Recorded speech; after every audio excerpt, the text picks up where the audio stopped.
율법은 우리가 다 지키면 구원 받을 수 있습니다. 근데 이스라엘 백성들이 그토록 우리만큼은 신앙이 없어 우리만큼 하나님 섬기는 것을 잘 안 섬겨서 그들이 포기한 게 아닙니다. 10가지 계명 내가 다 지킬 수 없구나. 난 이런 존재다. 하나님 택하신 민중임에도 불구하고 그들은 하나님께로부터 버림을 받았습니다. 내침을 받았습니다. 소외됐지, 구원했어. 그때 뭡니까? 나는 할 수 없습니다. 그때서 손들고 메시아를 보내주십시오. 메시아를 보내주십시오. 율법이 나에게 정죄를 할 수 없다. 왜요? 예수 그리스도께서 하신 하나님 하신 일 때문에 율법이 나를 더 이상 정죄할 수 없다는 걸 깨달은 게 바울. 그래서 그걸 깨달았어도 저와 여러분도 마찬가지죠. 우리가 어떤 일을 하면서 이거 순종하면 하나님 기뻐하실 때는 내가 독차인데 불순종할까 갈등을 항상 겪습니다. 그걸 마음속에서 싸우고 있다고 표현했죠. 마음으로는 하나님 기뻐하시는 선을 행하고 싶지만 실제로는 내 삶에서는 악을 행할지라도 그럼에도 불구하고 하나님은 지금 예수 그리스도로 말미암아 바울과 그리고 저와 여러분을 구원하셨다는 것입니다. 누구에게나 성도라면 그런 마음은 늘 가지고 살 것입니다.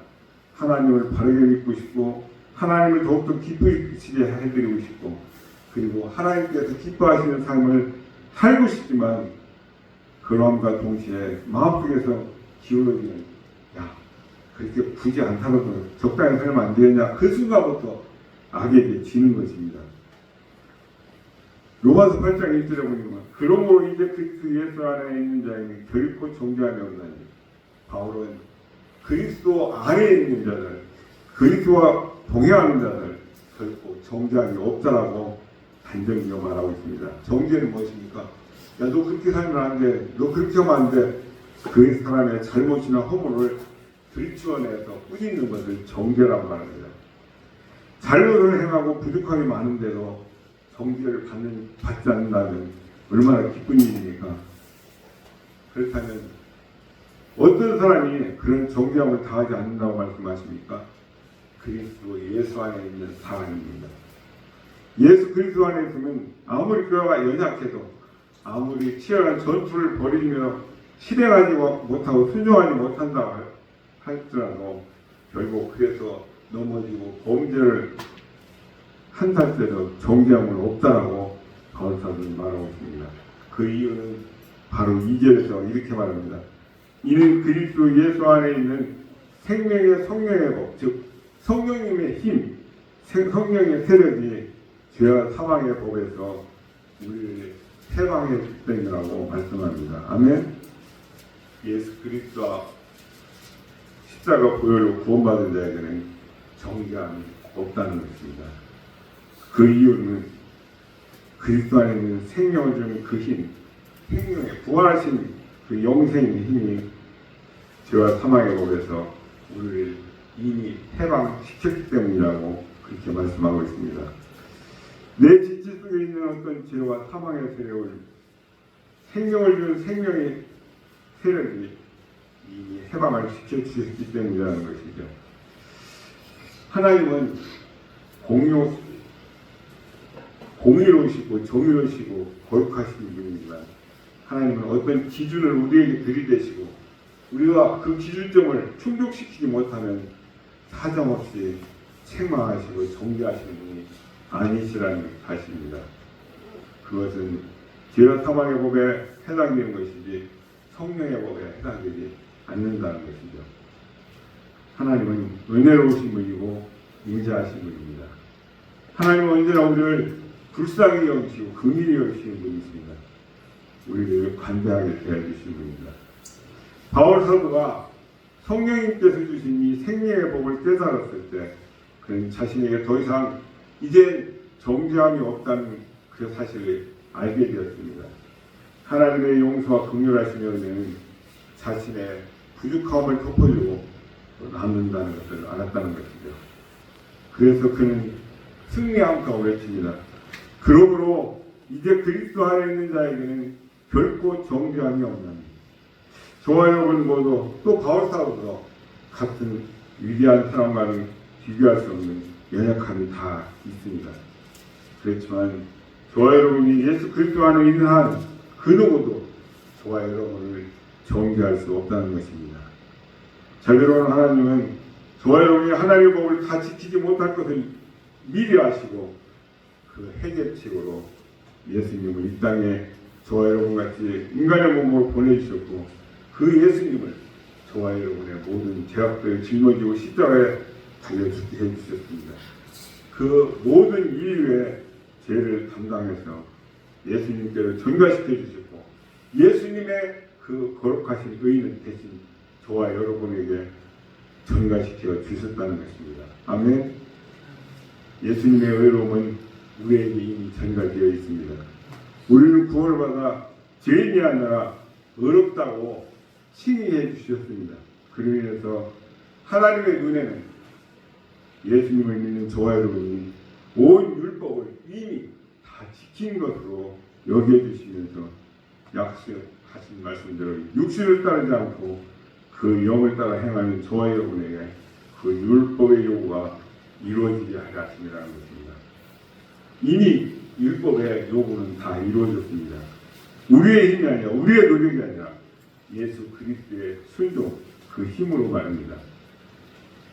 그래서 그 영을 따라 행하는 자 누굽니까? 믿음으로 삶을 사는 자를 위해서 예수님께서 저와 여러분의 대신께서 십자가에 사용하신 그 모든 율법의 정죄를 다 받으심으로 예수님을 믿는 저와 여러분에게는 더 이상 정죄함이 없다라고 말씀해 주셨습니다.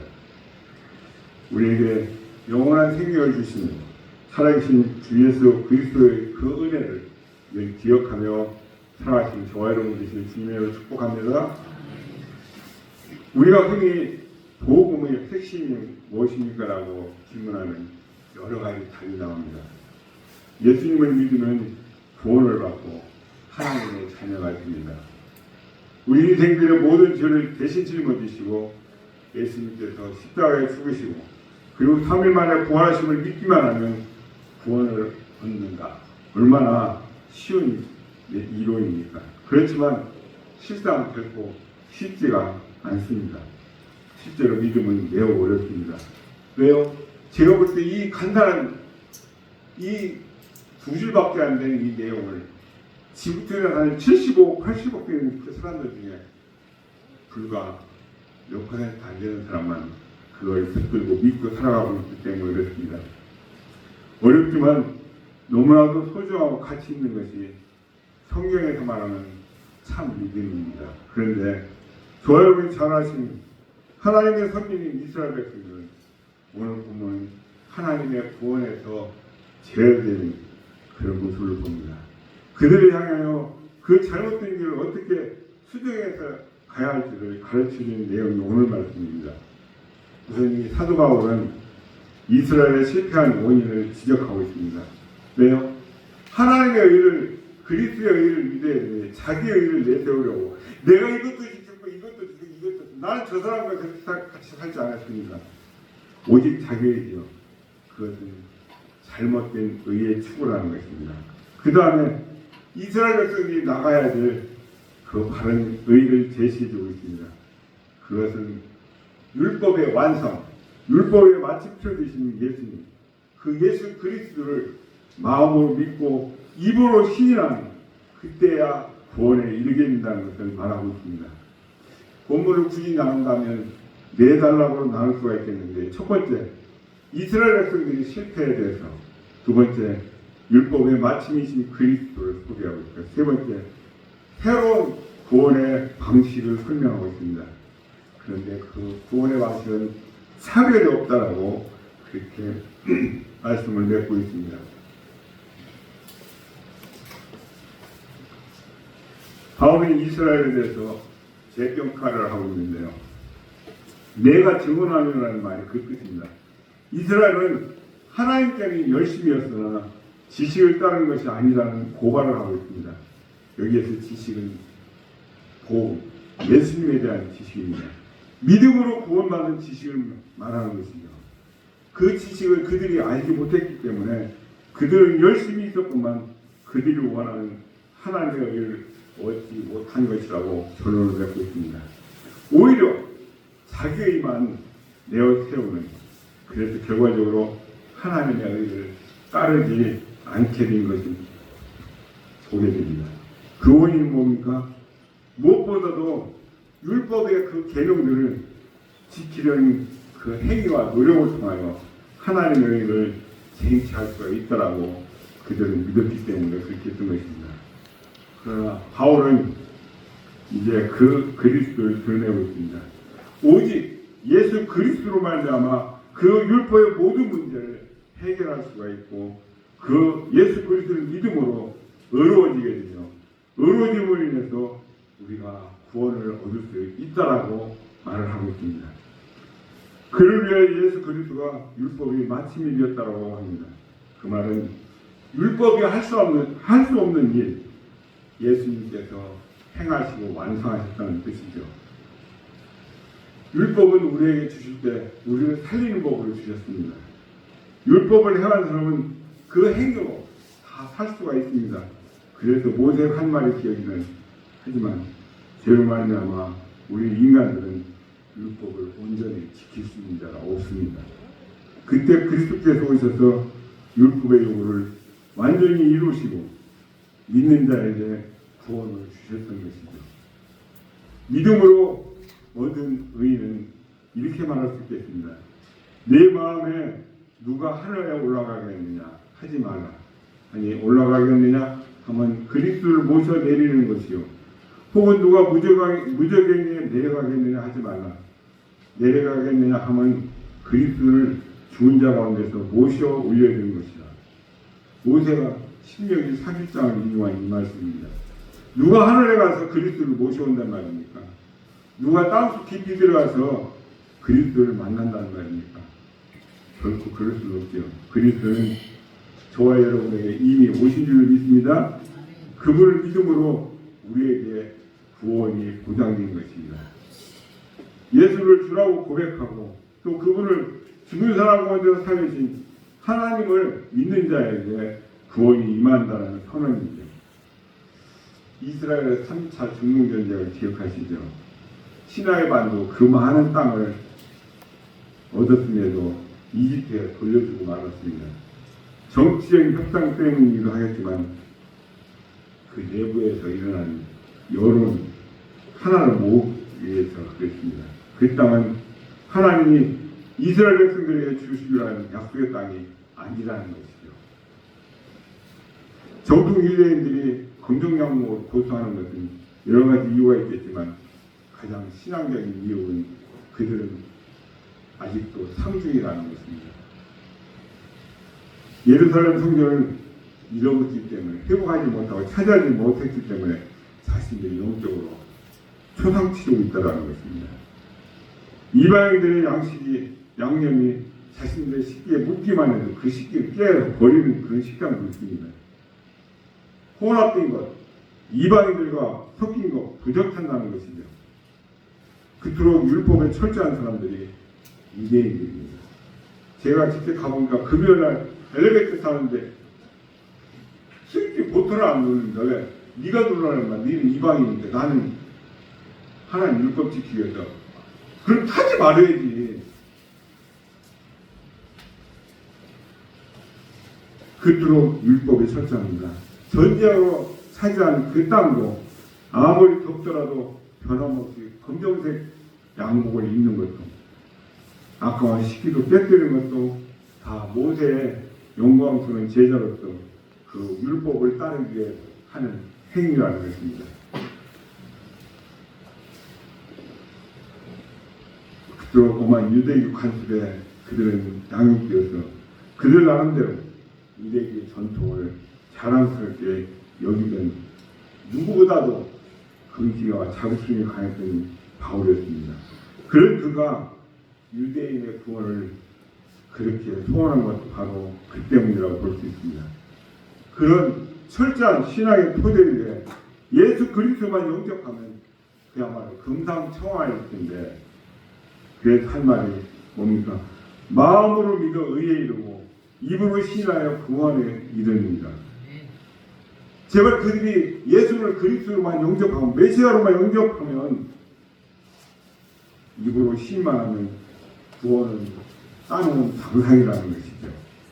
누구든지 주의 이름을 부르는 자는 구원을 받으리라는 것도 그런 차원에서 한 말이죠. 철저한 그들의 신앙을 이미 잘 알고 있는 바울. 예수님의 이름을 부르기만 하면 유대인 누구에게라도 구원을 받는 전혀 이상이 없을 것 같아서 느꼈던 것입니다. 바울은 왜 이처럼 애착을 갖고 있습니까? 같은 민족 유대인들은 신앙 면에서는 세상 그 어떤 민족보다도 비교할 수 없이 철두철미하다는 것을 알기 때문입니다.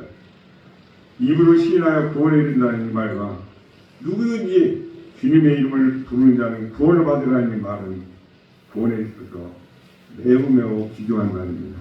하지만 그 말은 율법에 정통한 사도 바울의 창작물이 아닙니다. 철두철미하게 하나님 중심으로 생활한 유대인들의 삶의 바탕을 두고 나온 말이라는 사실이죠. 그런 토대에서 해야 할 말입니다. 다른 배경이나 지식의 살 말이 아닙니다. 오늘날 우리는 너무나 값싼 구원을 받았기 때문에 그 값어치를 모르고 너무 함부로 여기는 것 같습니다. 소중함을 못 느낍니다. 이 유대인들처럼 철저한 하나님의 중심으로 사는 그런 사람들의 해당되는 말이 주를 시인하고 구원을 얻으리라는 말일 것입니다. 대부분은 그런 영적 기초 위에서 서 있지 않기 때문에 그렇습니다. 그런 삶이 전제되지 않고 주님의 이름만 부르는 받는 구원이기에 우리의 구원이 값싼 구원으로 전락해버린 것입니다. 무엇보다도 기초가 중요합니다. 든든한 기초 위에 세워지지 않는 건물은 무너질 확률이 높습니다. 제가 이번에 미국 가서 보니까 집 짓는데 그 몇십억, 몇백억짜리 집도 그들은 우리만의 콘크리트를 안 씁니다. 철근을 안 씁니다. 오직 나무입니다. 그 거장 저택 짓는 데서 한 40~50cm 부도입하고 그냥 지금 활동하는 각개만 세우고 그걸 쭉 옆에서 그러니까 바람 불면 그래 다 날아가죠. 집이 통째로요. 우리의 구원은 적어도 유대인들보다 더 열심히 신앙에 세워져야 한다고 봅니다. 신약 없이 구약이 없는 것처럼 구약이 없는 신약도 없습니다.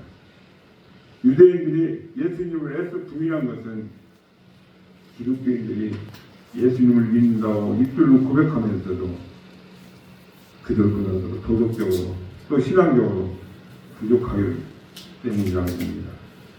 우리 개신교의 신앙이 동시발전인 유럽의 교회들 이미 무너진 것을 압니다.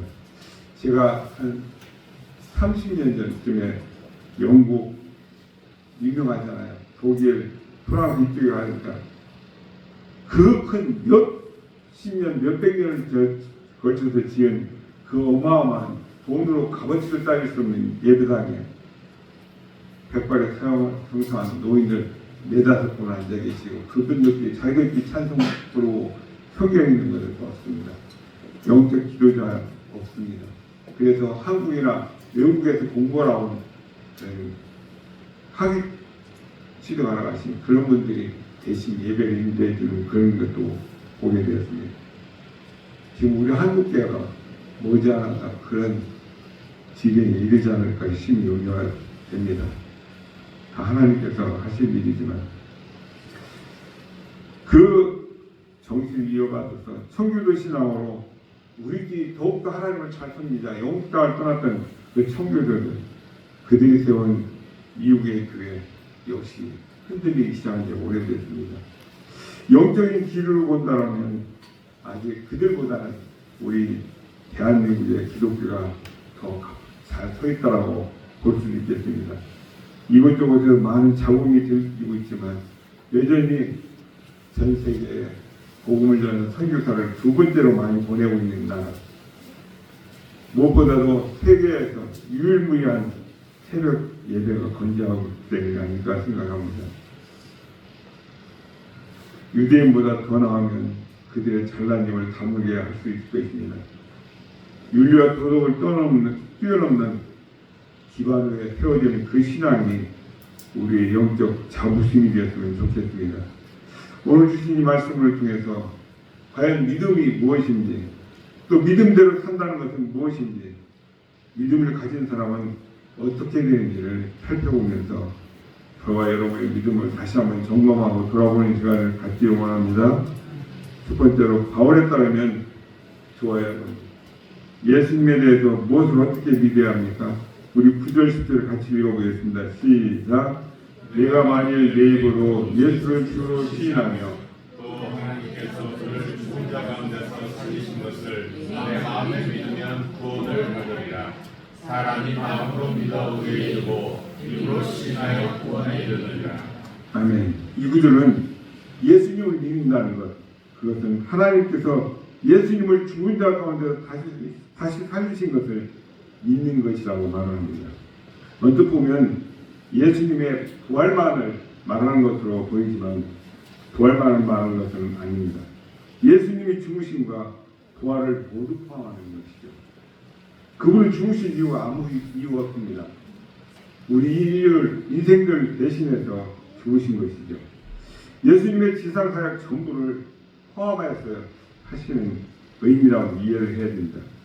하나님의 아들이신 예수님이 이 땅에 구원자로 오셨다는 것과 그분이 저와 여러분 온 인류를 위해서 죽으시고 부활하셨다는 사실, 그리고 하나님이 부활하신 예수님을 만유의 주로 삼으셨다는 것, 그 모든 사실을 포함하는 말씀입니다. 그러니까 예수님의 인격과 사역을 믿는 것이 곧 예수님을 믿는 것이고요. 그 중에서 또 핵심은 죽으심과 부활이라는 것입니다. 이 구절은 또한 예수님을 마음으로 믿어야 한다라고 말씀하고 있습니다. 성경이 말하는 마음은 감정의 근원일 뿐만 아니라 지성과 의지의 근원이기도 합니다. 그러니까 우리가 마음으로 믿는다는 이 말씀은 그렇구나, 예수님이 죽으셨다고 부활하셨군, 그 사실을 아는 정도가 아니라는 것입니다. 혹은 그 사실에 동의하는 정도, 그 정도가 아니라는 것이죠. 그 사실을 분명히 알 뿐만 아니라 그것을 확신하는, 정말 주님께서 나 때문에 나를 위해서 죽으시고 부활하셨다는 것을 확신하는 것을 말하고 있습니다. 그 주님을 더욱더 의지하고 주님만 사랑하며 살아가기로 의지적으로 결단한 것까지를 포함하는 말씀입니다. 축복합니다. 저와 여러분 모두가 바른 믿음을 가지시길 축복합니다. 내용으로 바르게 알아야 할 뿐만 아니라 바른 자세로 믿어야 하는 것입니다. 그것이 예수님을 믿는다는 말이 가지는 참된 의미인 것입니다. 두 번째로, 마음으로 믿는 것 못지않게 중요한 것이 있습니다. 무엇입니까? 9절과 10절을 보면 마음으로 믿는 것 못지않게 입으로 시인해야 된다고 말씀하고 있습니다. 9절을 보시면 내가 만일 내 입으로 예수를 주로 시인하며 또 하나님께서 그를 죽은 자 가운데서 살리신 것을 내 마음에 믿으면 구원을 받으리라. 입으로 예수님을 주님으로 시인하는 것이 먼저 나오고 마음에 믿는 것이 뒤에 나옵니다. 이어서 10절은요. 사람이 마음으로 믿어 의에 이르고 입으로 시인하여 구원에 이릅니다. 10절에서는 마음으로 믿는 것과 입으로 시인하는 것이 앞뒤로 바뀌어서 나오고 있습니다. 그렇다면 9절 10절에서 마음으로 믿는 것과 입으로 시인하는 것이 순서가 교체적으로 나오고 있는데, 이것은 마음으로 믿는 것과 입으로 시인하는 것이 동일한 가치를 지닌다라고 볼 수가 있는 것입니다. 입으로 시인하는 것이 무엇이기에 마음으로 믿는 것과 동일한 가치를 지니고 있을까요? 이 기독교 초기, 이 당시 로마 제국에는 그 황제가 곧 신이었습니다. 그렇지만 그리스도인들은 로마의 황제를 신으로 인정할 수가 없었습니다. 로마 황제는 한 사람일 뿐이고 결코 신일 수가 없다는 사실을 알고 있기 때문이었습니다. 우리 그리스도인은 신은 오직 유일하신 여호와 하나님 한 분뿐인 줄 믿습니다. 그래서 그리스도인들은 공적인 장소에서 로마의 황제를 신으로 인정할 수 없습니다. 그래서 그들이 볼 때는 뭡니까? 이거는 정부 정책에 반하는 이 빼갱이들, 요즘 말로 말하면 그렇다는 것이죠.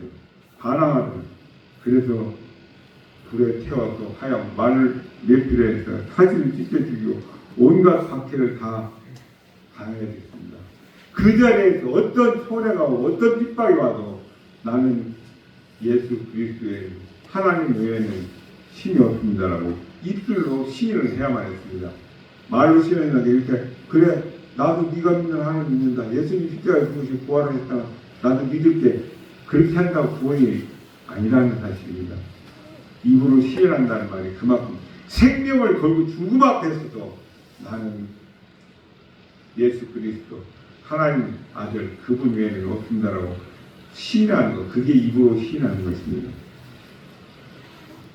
내가 예수님을 믿는 사람이라는 것을 어떤 장소, 어떤 상황에서도 결코 부끄러워하지 않고 당당하게 말하고 있는 저와 여러분 되시길 축복합니다. 내가 그리스도라는 것을 분명하게 말하고 그리스도로서는 하지 말아야 할 일을 하지 않겠다고 선언하면서 살고 계십니까? 그렇게 함으로써 믿지 않는 사람들로부터 심지어 믿는 사람들로부터 조롱과 손가락질을 당하기도 합니다. 손해와 핍박을 받는다 할지라도 우리는 그렇게 해야만 합니다. 아멘? 왜 그렇습니까? 그렇게 하는 것이 마음으로 믿는 것과 입으로 시인하는 것이 되기 때문에 그렇습니다. 달리 말하면 그렇게 하지 않으면 저와 여러분이 가진 믿음은 결코 참된 믿음이라 말할 수 없을 것입니다. 우리는 언제 어떤 상황에서든 예수님에 대한 저와 여러분의 신앙을 분명하게 그리고 공개적으로 시인하시기를 간절히 바랍니다. 세 번째로 바울은 예수님을 믿는 사람이 무슨 일을 당하지 않는다고 말하고 있습니까? 그리고 예수님을 믿는 사람에게 어떤 분이 되어주신다고 말하고 있습니까? 우리 11절 읽어보겠습니다. 시작. 성경에 이르듯이 누구든지 그를 믿는 자는 부끄러움을 당하지 아니하려 하니 성경은 분명히 말씀합니다. 누구든지 예수님을 믿는 자는 부끄러움을 당하지 않을 것. 여기서 오해하시지 마시기 바랍니다. 예수님을 믿는다고 분명하게 고백하면 사람들이 손가락질하고 비웃는 일이 없을 것이라는 그런 말씀이 아닙니다. 실상은 예수님을 믿는다고 분명하게 고백하면 사람들에게 조롱과 손가락질을 당할 수가 있습니다. 어쩌면 그게 훨씬 더 강하게 많이 있을 수 있을 것입니다. 그렇지만 하나님을 믿는다는 그 믿음을 분명하게 드러내고 고백하는 그 사람을 결코 이 땅에서 유면당하지 않게 하신다는 것입니다. 언젠가는 어떤 방법으로든 하나님은 그 믿음으로 선명하게 드러내는 사람들을 도와주시는 분이십니다. 그때는 전혀 부끄러움이 없을 것입니다. 바로 그 사실을 말합니다. 우리가 예수 믿는다고 이 땅에서 목사라고 제가 했는데 거기 십자가에 상급 받는 그 자리가 줄을 서야 했는데 저 심판의 자리가 있다면 얼마나 부끄럽겠습니까? 주로 이 땅에서 입으로 시인하고 믿는 그 사람은 그런 부끄러운 자리, 심판의 자리에 서지 않게 하시겠다는 것입니다. 그렇지만 누구든지 그를 믿는 자는 부끄러움을 당하지 않으리라. 이것은 종말론적인 해석을 해야 되는 것입니다. 훗날 주님의 심판대 앞에서는 자신의 믿음을 분명하게 고백하는 사람들이 구원과 영광에 이르게 될 것은 분명합니다. 그러나 그렇게 믿지 않은 사람들, 자신의 믿음을 분명하게 드러내지 않는 사람들은 부끄러움을 당한다. 천국과는 관계가 없다는 것입니다. 12절은 또 이렇게 말씀합니다. 12절 읽어볼까요? 시작. 유대인이나 헬라인이나 차별이 없습니다. 한 분이신 주께서 모든 사람의 주가 되시니 그를 부르는 모든 사람에게 부여하시다. 이 말씀은 예수님이 모든 믿는 사람 주가 되시는데 그를 부르는 모든 사람에게 부여하게 되신다. 믿는 사람, 유대인이나 헬라인이나 유대인들은 자기들 외에는 아니라고 하잖아요. 근데 여기는 피부 색깔도 필요 없습니다. 많이 배우고 적게 배우고 많이 가지고 적게 가지고 따지지 않습니다. 우리 모두 우리의 믿음을 입으로 시인하며 사실 주님을 축복합니다. 흉악한 범죄를 저지른 사람처럼 우리의 신앙을 부끄러워하면서 숨기는 사람이 되지 않기를 축복합니다. 주님을 시인하지 않으면 주님도 심판대 앞에서 성부 하나님 앞에서 우리를 시인하지 않으신다고 분명히 말씀하고 있습니다. 그렇지만 저와 여러분이 주님을 시인하면 주님께서 저와 여러분의 모든 삶을 책임져 주시고 저와 여러분의 부유한 은혜를 복으로 채워주실 것을 믿습니다. 마지막 네 번째입니다. 우리는 구원받았다고 우리가 입술로 시인을 합니다. 구원받아서 하나님의 자녀가 되는데 믿음에 다른 조건이 없습니다. 우리 12절 함께 읽어볼까요? 시작. 유대인이나 헬라인이나 차별이 없습니다. 한 분이신 주께서 모든 사람의 주가 되사 그를 보는 모든 사람에게 부여하시다.